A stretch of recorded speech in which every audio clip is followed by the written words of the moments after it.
Good afternoon, and welcome to Everybody, the podcast which shares stories that highlight people in life that make the world an interesting place, which ultimately ties us all together in unique and wonderful ways. And who am I, you might ask? I would be the head wrap socialite, wife, mom, micro influencer in the fashion and etiquette world. But on this podcast, I will be introducing you to some people who I've had the opportunity to meet along my journey, who have helped enrich me in my life in beautiful ways, and who I hope will do the same in yours. Got the sweetness from the two Krispy Kreme glazed donuts. So you can imagine, I don't know if you ever had a fresh Krispy Kreme glazed donut before, but the things fresh out the oven, it melts in your mouth like air. On today's episode, my guest is someone that I've literally known all of my life, my cousin Chase. He leads quite a fascinating life.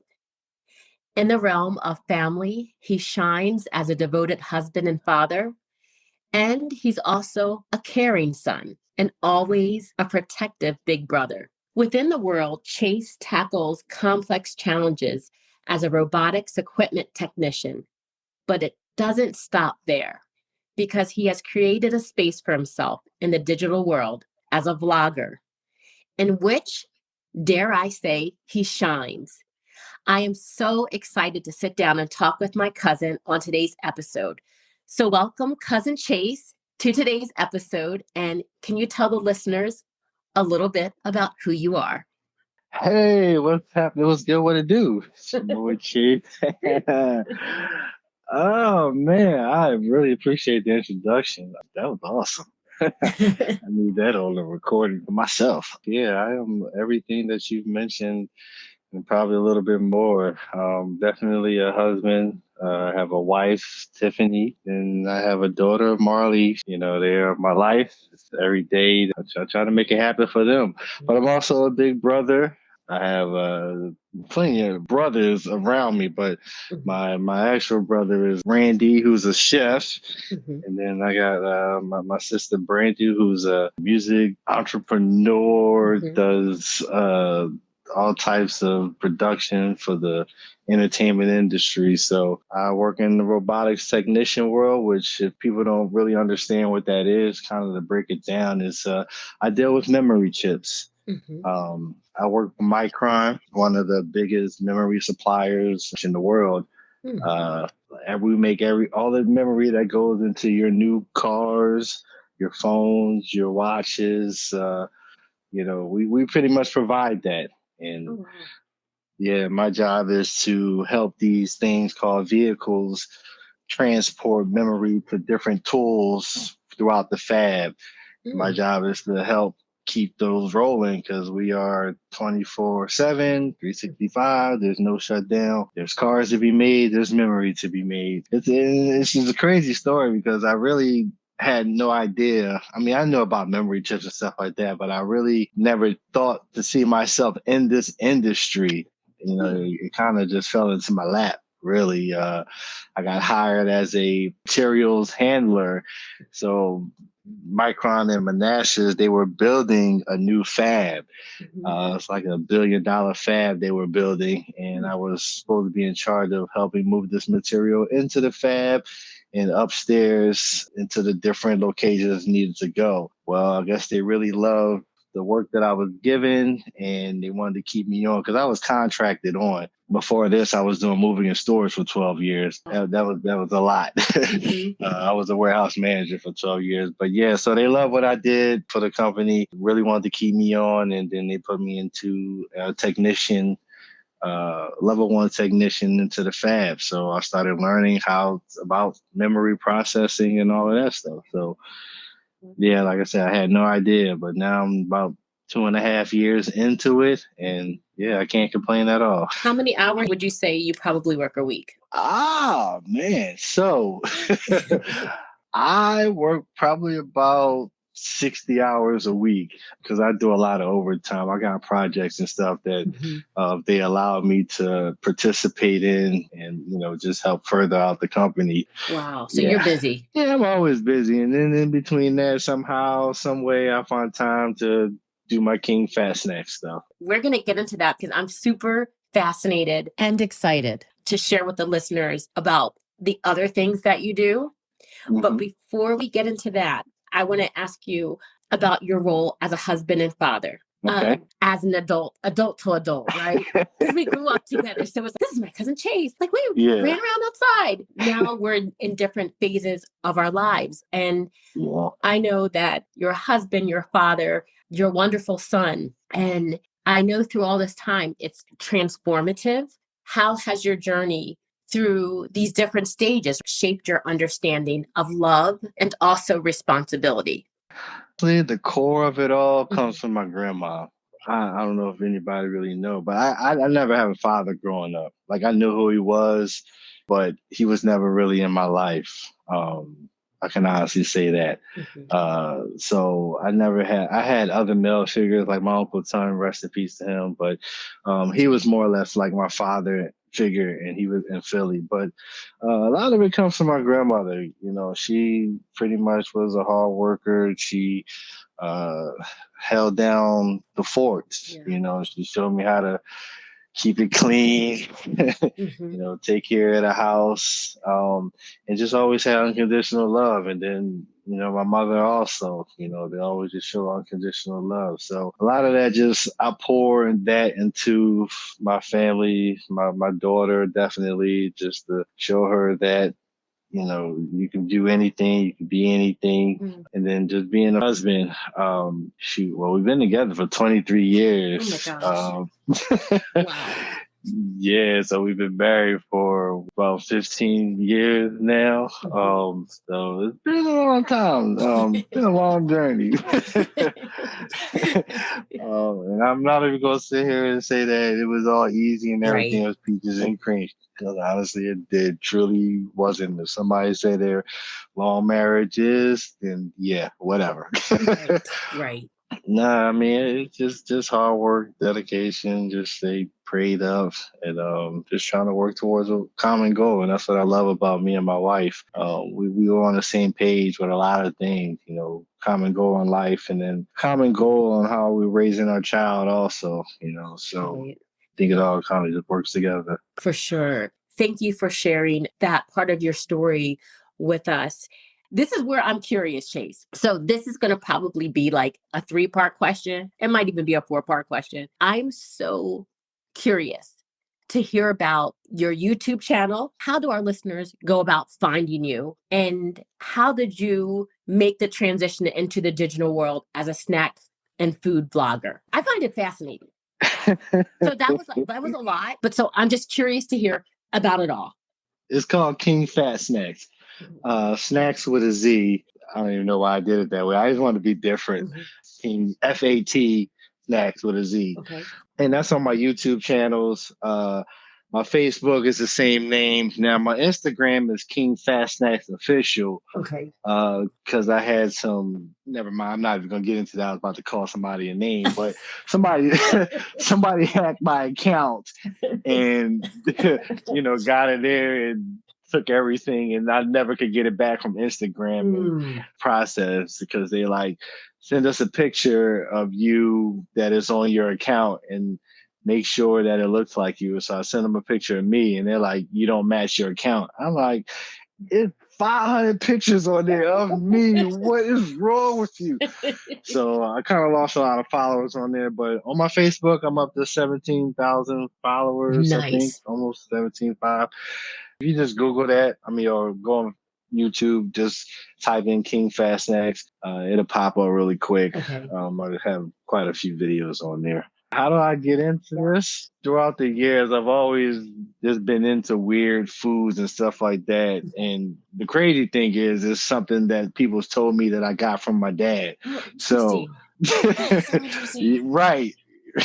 So I've seen food creators, digital creators, all of that stuff. And And I just told myself one day I'm gonna just do it. Mm-hmm. Like people always said, I've had a nice sense of humor. Mm-hmm. I'm not camera shy, and then I always find different snacks, whether I do it on purpose or I just happen to find it. Mm-hmm. And then one day, I think about 4 years ago, KFC came out with the Krispy Kreme chicken sandwich. So it was two, it was two Krispy Kreme donuts as a bun, and you got the little chicken in the middle of it. Like, and yeah, my fat self went and tried it, and I just recorded myself doing it. What does that taste like? uh, you get a sweet, savory taste because you got the sweetness from the two Krispy Kreme glazed donuts. So you can imagine. I don't know if you ever had a fresh Krispy Kreme glazed donut before, but the things fresh out the oven is like it melts in your mouth like air. And then you have your chicken sandwich that has all this flavor on it, cheese, and that's just kind of like the savory part. And that combination is just ridiculously good. And this is why you are King Fat Snacks. And I just put it out there. Right. I just jumped out there, put it out there, and I got a good response from it. And then slowly but surely, I just started doing pictures, doing videos. And then once you start getting, I know for me, I started getting inboxes of people who really loved it. And a lot of it was during the pandemic era. Mm-hmm. So people were just, going through stuff and they were like, man, we love your videos, it's keeping us happy. And, we just love your channel. So I just kept going, just kept doing it after that. And, now I'm where I'm at. I got a long way to go, but that's pretty much how I got into it.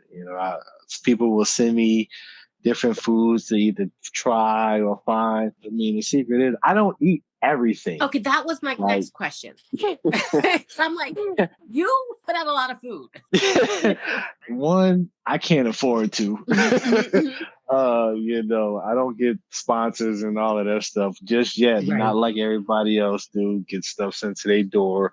I will be there soon. Absolutely. But a lot of the stuff, I'll go out and I'll go food shopping or whatever, or maybe I just in the area, like, let me just see what this place has in there. Right. And I'll just let people know what they are or what it is, and where the location is at. But a lot of food I do try, but no, I don't eat everything because people are always like, how are you not 500 pounds? I'm like, because I don't eat a lot, right. Honestly.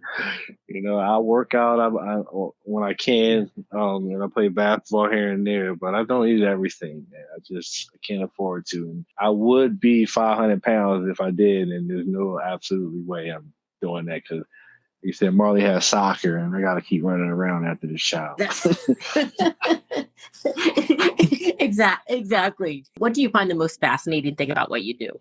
I think for me, it's just the responses that I get from other people. I try to be the first to find, just things that are out there, different snacks, foods, or whatever.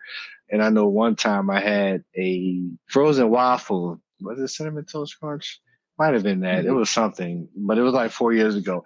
And literally 2 million people liked the picture. And I was like, wow. And I've had a few of the 2-3 million people actually like my picture, like my status. And I'm like, this is crazy. So, right. So you've gone viral a few times. Yeah, a few times, just a few times. But I just like the feedback. It's more fascinating getting people's feedback and then seeing where everybody is from. Like I can see, little statistics of people that's from Africa or Canada or just all over the world that just, like my stuff, right.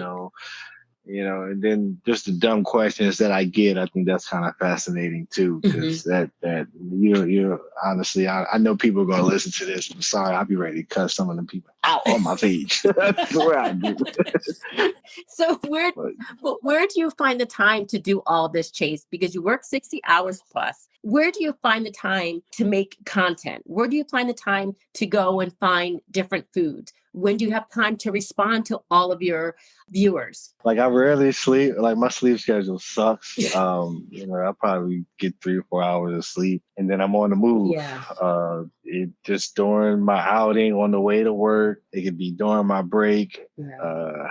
And depending on how my picture goes, if 1,000 people respond on there, I'm definitely not responding to 1,000 people. I'll Correct. give you a, Yeah, yeah, yeah. a broad response. But just throughout the day, man, I stay kind of busy for the most part. You know how the algorithm stuff is, Right. man. You gotta keep putting stuff out. Feeding that machine. Yeah, it's pretty busy though, but I squeeze it in here and there. Right. Now I know like you've shown Marley a couple of times, like she's a part of your video vlogging. Has Tip ever wanted to be a part of it, or she's like, I'm good? Yeah, she's she's the background production Yes. manager.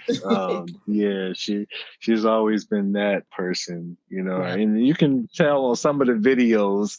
If you go back and watch them, you'll see either my eyes or Marley's eyes paying attention to her because something done happened or whatever the case may be. But Right. yeah, no, she's definitely not. Now Marley, yeah, she's ready to jump back in action and get back on the scene and make it happen because she be doing her own little videos. It's funny because when she imitates me, it's like the cutest little thing, man. I'm like, this little child is crazy. That's awesome. You And I know? love that you gave her the name Princess Fat Snack. Yeah. Cute. That's a little princess, man. She be into all the snacks. She just, she does what I do. So For sure. Your little mini me. absolutely, absolutely. It's just I never played soccer, so like I said, I don't know where she got that from. So Right. Right. She has to look, she has to one up you somehow. yeah, That's what yeah, our kids do. I think that's what they're supposed to do. absolutely, Get us out of our absolutely. comfort zone. Yeah. So, in the world of digital creations, there's a unique voice that digital creators and content creators have. How would you describe your creative voice, and what is the message that you hope to convey through your vlogs and your videos? I think my message, like I know I have a real impact or influence Hmm. on my fans because when I put out stuff, they be like, "Oh, where's this at? Where's this at? I gotta go get it. I gotta go get it."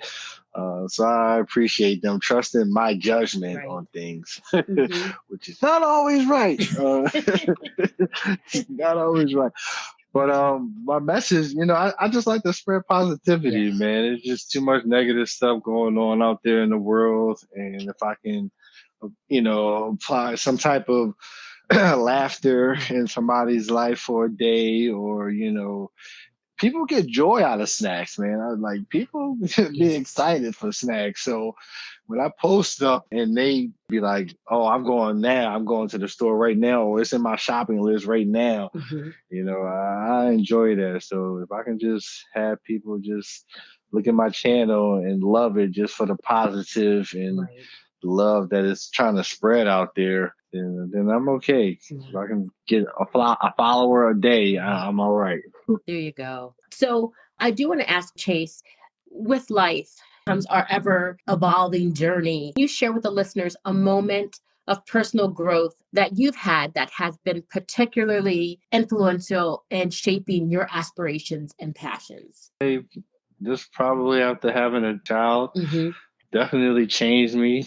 Right. Changed the way I looked at life and Hmm. pretty much operated through life. And she made me realize what's more important in life, period. Yeah. Because for her, it was just running wild, doing whatever I wanted to do, you Right. know. But yeah, just having her, and then like I said, when you have a kid, then you realize the things and the frustrations that your parents went through and Hmm. why they went through it and the pain that I know I've caused, the headaches my grandma Yes. and my mom, because my child could drive me crazy sometimes. But yeah, just after all of that, man, and then kind of just losing people in Yeah. life throughout the way. Hmm. Lost a lot of close people to me in the past 3, 4 years. Yeah. So after that, because death it makes you look at life differently all the time. Yeah, I know for me, no matter what, it's never the same every time somebody passed, but it's just makes you look at life differently. So for sure. after all of that, it changes me, and just trying to make the best of life and have fun because you only live once. So Amen. Yeah, you're right about that. It puts a lot of things into perspective. yeah, absolutely. How do you balance your life with juggling your family, robotics, your digital presence? Because we talked about before, I know having an online presence takes a lot of time. What do you do for yourself to give you that balance within your life? Take it day by day. I don't know. Luckily, I have like 3 or 4 days off at a time, Mhm. so I'm able to at least take one of those days. Some days I won't do nothing at all. Believe it or not, Mhm. I may make a post or something, but some days I'll do nothing at all just to take that mental break away Mhm. from everything. As you can see, Chase definitely has a fascinating journey. I would encourage you to follow him, King Fat Snacks with a Z, because he is an amazing digital creator. He's an amazing blogger, a YouTuber. He's a sensation. And a couple of things have gone viral, just a couple, one, two, three, four, five. But it's clear to see that what Chase has managed to accomplish is just amazing.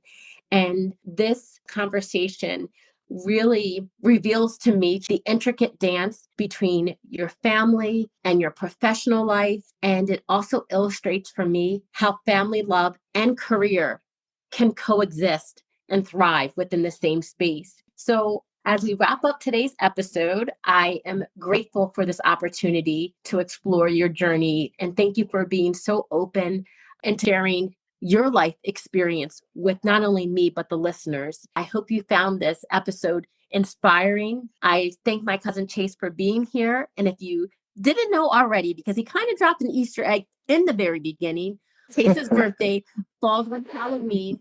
Happy early birthday wishes, cuz. Thank you. I appreciate it. Yeah. As this interview is officially over, I want to ask you, because I know you have something special in the works for Halloween as far as like King Fat Snacks. Can you give me and the listeners just a sneak peek of what exciting snacks that you have coming up? I don't really know yet. I can't really give y'all not too much.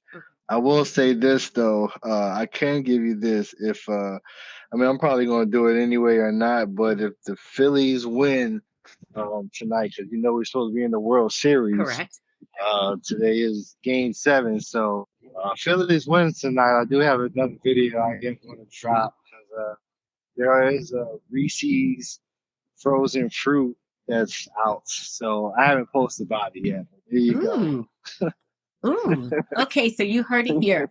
If the Phillies win tonight, and this episode will post a couple of days from now, Chase. But if the Phillies win, we're going to look for this video. And what we should do is look for the Simpsons episode because they probably already predicted if the Phillies were going to win this. Yeah, you know what? You're absolutely right. I'm about to go on YouTube and check it out. Love you so Absolutely. much, cuz. Thank you for I joining love you me on too. today's Thank you. episode.